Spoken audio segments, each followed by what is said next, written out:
warnings are in place for a chunk of the state. Yeah, we want to check back in with our national correspondent, Justin Michaels, live there in Austin. And Justin, it's been a summer of just sizzling times now.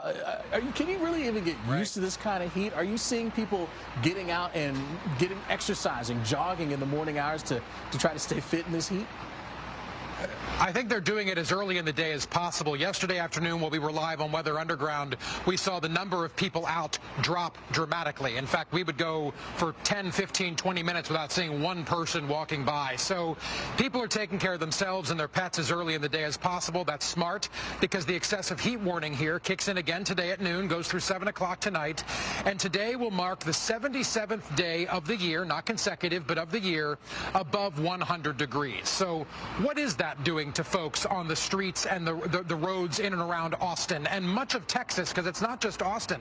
It's dozens of communities that have been dealing with this kind of heat. Well, it's taking a toll on people's wallets as well and their personal lives. Listen.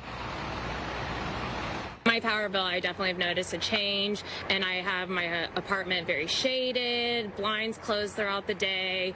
I had it on like 76, 77, and my bill went doubled, and it's very frustrating. And at night, of course, I lower it because I don't want to be hot, but it's just outrageous to tell us to raise everything when you know it's hot outside, and especially I have a dog too. It is frustrating. You can hear in Devin's voice there the frustration having to keep those temperatures warmer in her apartment. Her dog's there. She needs to be in there doing work and other things.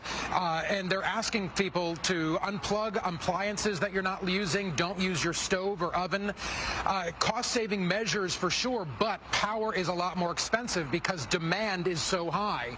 The concern has been over the last several days, could demand outweigh supply? That didn't happen, thankfully, because that would have caused outages. That didn't happen. But the concern is certainly there as ERCOT, the state's power provider, watches this very closely. And that demand and supply line, they're neck and neck over the next couple days.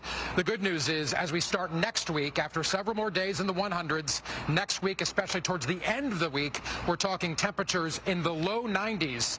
And when you're dealing with 105, 110, that feels cool.